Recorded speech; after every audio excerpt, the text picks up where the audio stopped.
The sun rose lazily over the hills of Canaan, painting the sky with golden hues as the wind stirred dust among the tents. In that land divided by wars and fragile alliances, where fear was more constant than rain, a woman named Jael was born. No one celebrated. No prophet appeared to announce her birth. She was just another daughter of nomads, the Canaanites, a people accustomed to living on the margins, between the silence of the sand and the threats that prowled like jackals. Jael grew up surrounded by hushed voices, suspicious glances, and stories whispered around the fire. Her people were not powerful. They had no army, no walled city, no crowns. They lived in tents, moving from place to place, as if they knew that the ground beneath them would never be safe for long. Even so, the Canaanites knew how to survive. They knew how to observe, listen, and wait. Subscribe to the channel for more exciting Bible stories and turn on notifications so you don't miss any videos. If this content touches your heart and you want to support us, feel free to click on the Thanks a Lot button. All help is welcome and makes a big difference. Jael's tent was made of thick fabric, supported by sturdy stakes that she herself had learned to drive into the ground. It was simple work, but it required precision. And perhaps it was there, among the stakes, cloaks, and silence, that God was already preparing something no one could see, something she never even dreamed of. Years passed. Canaan was boiling with conflict. The people of Israel, who claimed to follow the one God, were in crisis. They were attacked, oppressed, dominated. And in the midst of this scenario, a woman began to stand out among the people. A prophetess, a judge, with eyes that seemed to see beyond time. Her name was Deborah, and when she spoke, even the warriors stopped to listen. It was because of her that a man named Barak received a mission. And it was because of that mission that war broke out. The wind, which had previously only blown dust, now began to smell like blood. And without anyone noticing, Jael's story began to intersect with theirs. Jael was not known for speeches or public appearances. She lived among the tents like any other woman of her people. She knew how to sew, bake bread, tend cattle, and adjust the ropes that held her house together with sturdy fabric.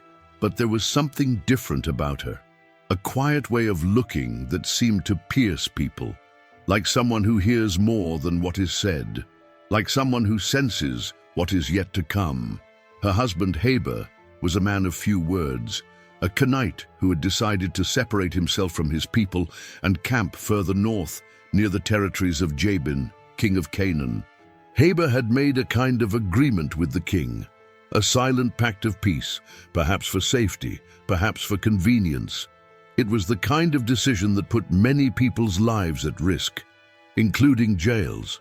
She knew that. She wasn't stupid. Living in that land was like walking on thin ice. The Israelites were preparing to fight. The Canaanites were clenching their fists. And the Kenites were trying not to attract attention. But Jael knew that sooner or later the conflict would come to her doorstep. As she washed clothes near the tent, she heard rumors passing from mouth to mouth like wind through dry trees. They said that Deborah had summoned Barak to war. They said that the enemy army was led by a terrible man named Sisera, cruel, swift, and relentless. They said that no one had ever been able to defeat him, but the prophecy was clear. Victory would come at the hands of a woman. And although everyone thought it was Deborah, Jael couldn't ignore the strange weight of those words. One night, as the sky was covered with stars and the air seemed denser than usual, Jael sensed that something was coming. She didn't know exactly what, but the desert was already beginning to whisper the name of an enemy who was running towards her. On the hill where the people gathered to hear advice, Deborah stood with the firmness of one who does not tremble even before kings. Her eyes shone with that rare mixture of courage and faith. She was more than a prophetess. She was a woman who carried a message from heaven and did not mince words. She called Barak, the warrior of Kadesh, and spoke with the authority of one who would accept no excuses. God has already commanded you to march against Sisera. Barak listened, but he did not hide his fear. Sisera was not just any enemy. He was the nightmare of every battlefield. With his 900 iron chariots, he ran over entire cities without looking back. So Barak was blunt. He would only go if Deborah went with him. She accepted but made it very clear. The glory of victory would not be his. It would belong to a woman. The prophecy struck like thunder in the hearts of those who heard it. A woman? In war? No one understood. Some thought Deborah herself would be the victor. Others thought she was just talking. But Jael, far away on the other side of the camp of the Canaanites, felt that strange chill again. It was as if every word was being thrown into the wind just to reach her. As the drums of war echoed through the mountains, Jael continued her routine as if everything were the same. But it wasn't. The sky was changing color faster. The animals were restless. The silence of the desert was no longer peaceful. It was a warning. Down in the valley, Barak gathered his 10,000 soldiers. Mount Tabor would be the battlefield. And Sisera was already marching, his chariots gleaming like sharp blades in the sun. Sisera was the kind of man who walked like a winner. Tall, imposing, covered in dark armor that glistened in the sun like a living threat. When he appeared, the ground seemed to shake, partly from the weight of the chariots, partly from the fear he spread. His 900 iron chariots were his trademark. They were like metal monsters, loud, fast, unstoppable. A roar of wheels and spears that left nothing alive behind. As Barak climbed Mount Tabor with his army of poorly armed peasants, Sisera laughed. He thought it was a joke. People standing against iron, he thought. The battle for him was already won. But there was one thing he couldn't control: the sky. In an unexpected turn, thick clouds began to form. The sun turned to shadow. Certainty turned to fear. Thunder began to explode in the distance, and soon the rain came down as if the sky had broken. It was no ordinary rain. It was a storm. Heavy, violent, full of mud and chaos. Sisera's chariots, which had previously cut through the earth like razors, began to sink. Wheels jammed, horses slipped, soldiers screamed. What was strength turned into dead weight. And in the midst of the confusion, the Israelites descended from the hill like a flood. Simple swords, raw courage, and a God who turned into a storm. Sisera saw his army crumble before his very eyes. The men who marched with him now ran like lost children. With nowhere to run, Sisera dropped everything and fled on foot. Dirty, wet, desperate. He ran aimlessly like someone trying to escape his own destiny. Every step was a cry for help, every breath a reminder that he was no longer in control. And it was on this winding path, between trees and mud, that he approached the tent of a woman no one expected. He appeared out of nowhere. His feet were covered in mud, his face streaked with sweat and fear. Sisera's eyes, once so full of power, now begged for shelter. The rain was still falling, light and persistent, and the sound of battle was already far away. He ran to the nearest tent, as if he saw a plank in the middle of the sea. And there was Jael. She heard his footsteps before she even saw him. A different sound, out of sync with the rhythm of nature.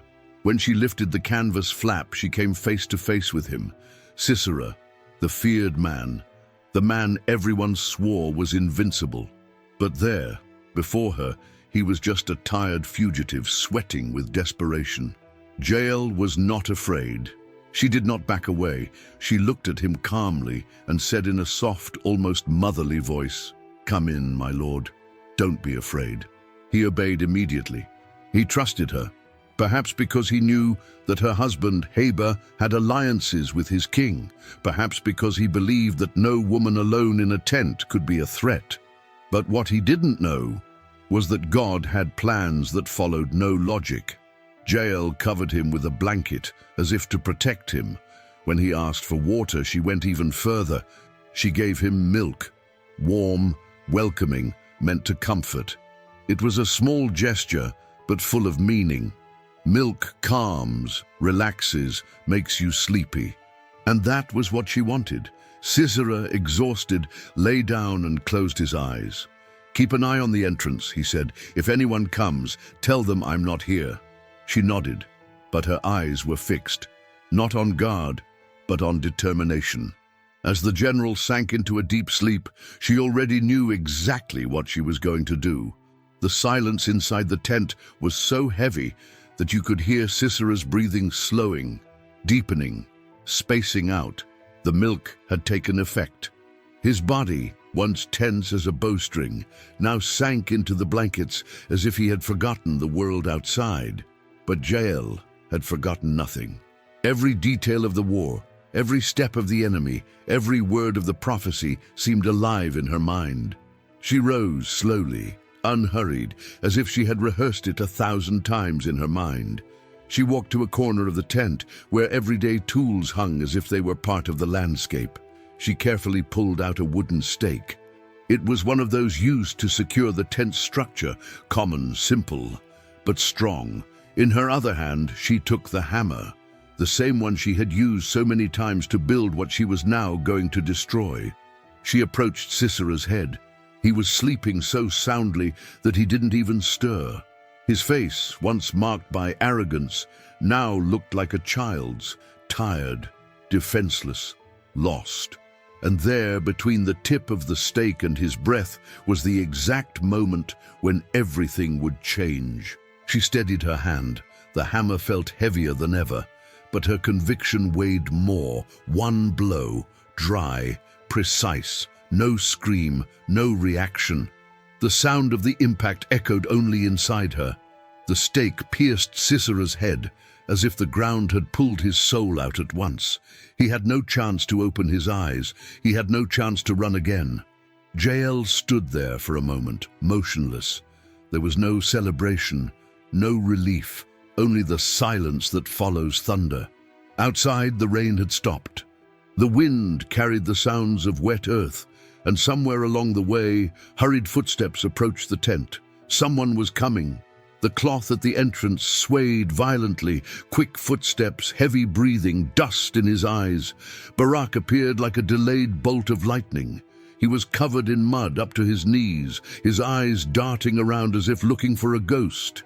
He had followed Sisera's tracks to that spot, hoping to find him standing there, perhaps fighting, perhaps running away again. But what he found was Jael. She came out of the tent calmly, her face serene, her hands steady. She faced the commander of Israel without looking away and said only, "Come, I will show you the man you seek." No explanation, no beating around the bush. She just opened the way. Barak entered. What he saw stopped time.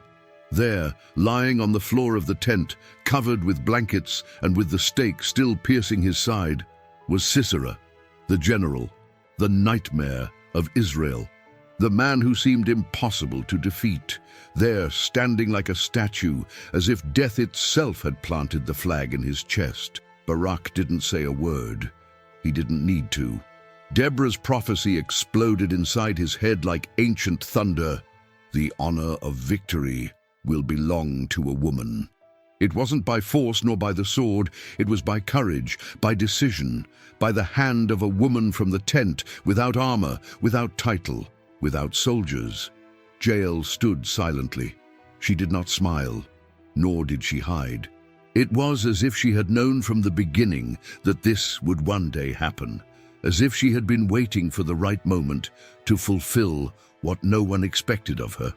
Outside, the sun was beginning to break through the clouds. The storm had passed, but the weight of what had happened there still echoed across the wet ground. At the top of the hill, under the heat that was once again beating down on the dry ground, Deborah already knew. She needed no messenger, no signal. The sky had spoken first.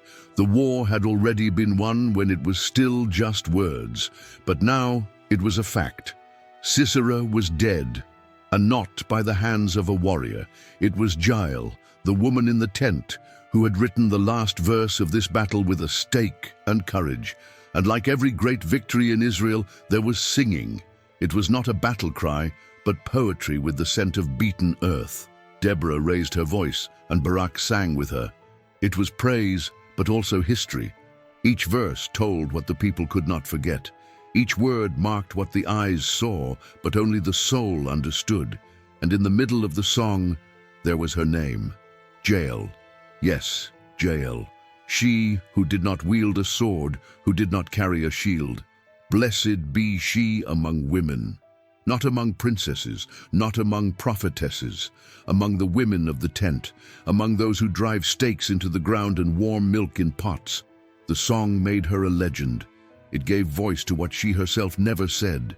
The people, who once did not even know her name, now repeated each syllable as if it was sacred. Jael became a symbol, a warning, a hidden force in places no one looks. Her tent became a trench. Her hand, a sentence. Her story, a bridge between the invisible and the impossible. But while the song echoed through the valleys and the names of Deborah, Barak, and Jael mingled in the wind, she remained silent. She did not seek recognition. She did not seek applause. She just turned inward, like someone keeping a secret that the world would never fully understand. After that day, Jael's name stuck in people's mouths like a seed between their teeth, small but full of life. Where there was a fire, there was someone telling her story. But no one told it the same way. Some spoke with amazement, others with admiration, and some with fear. Because it's not every day that an ordinary woman does what an entire army couldn't. The wooden stake became a symbol. It was no longer just a tent peg, it was a reminder of justice. The hammer, which had once been a heavy tool, was now a reminder of silent strength. People began to walk differently around the women in the tent after that. They looked at them with new respect, like those who know that even the simplest cloth can hold the power to turn the tide of war. But Jael remained silent. She did not seek an altar, she did not want a title, she did not become a judge or a queen. She remained in the same place, with the same gestures, the same eyes that saw what others did not see. She did not need to speak. Her story was already alive in Deborah's song, engraved in the memory of Israel. And yet, the people still wondered, what did she feel afterwards? What was it like to live with the silence that came after the roar? Because there is no victory without weight. And those who carry the weight of what they have done also carry a kind of loneliness that no one can share. The days passed. The dust of war settled. Peace, albeit brief, returned to the tents. But Jael's figure remained there, as firm as the stake she had driven into the ground. And if no one had noticed her before, now even the wind seemed to respect her space. As the years passed, dust covered the battlefields, the tents were moved, kings changed, and enemies changed too. But no one forgot Jael. Even though time erased her face from memory, her gesture remained engraved like a scar on the ground of Canaan. And the strangest thing of all, the Bible never tells what happened to her afterwards. No verse, no ending, no farewell, only silence. Perhaps she lived out the rest of her days among pots and pans, as before. Perhaps she saw other wars begin and ended her days quietly, watching the world go by. Or perhaps she ceased to exist as a person and became a symbol, a kind of living memory, one of those that God scatters throughout time so that no one forgets what he can do through those we least expect. The people moved on. New judges emerged, new enemies too, but her name was whispered when courage was lacking. It was remembered when someone said, "There's no way out," and it was enough for someone to remember the woman on the stake to rekindle hope in the midst of discouragement. And it's curious to think about it. A woman who spoke so little, but who still says so much today. A woman who only had one moment in the spotlight, and yet she became eternal. Jael did not seek the stage. She did not ask to be called. She was not in a position of leadership, but when the moment came, she did not back down. And perhaps that is what bothers us most, or inspires us, because her story had no farewell, no closure. It remained open, as if the lesson were not over, as if the question were still in the air. What to do when God calls in silence, without warning, and the moment calls for courage. Jael's story ends as it began, in silence. But that is precisely where her strength lies, because not all courage needs noise. Not all faith appears on stage. There are people who fulfill their purpose when no one is looking, with what they have in their hands at the right time, and change the course of everything. Jael had no visions. She received no orders from angels. She was not anointed by a prophet. She just understood the moment. When war came knocking at her tent door, she did not tremble. She did what needed to be done, not for fame, not for glory, but because she knew that was where God had placed her, and that was enough. Her lesson is not about brute force. It is about discernment. It is about being attentive to what no one else sees, because there are battles that are not won on the battlefield, but in the heart, in the decision to act even without knowing what comes next. Jael teaches us that obedience does not always come with detailed instructions. Sometimes it is just an impulse from heaven in the midst of the ordinary. And perhaps most beautiful of all, she didn't wait to be ready. She used what she had, a stake, a hammer, and a steadfast heart. Her courage was practical. It was simple, but it was enormous. It showed that God can use anyone, anywhere, any time to fulfill an eternal purpose. Jael's story doesn't need many words, because a single act of hers speaks loudly even today.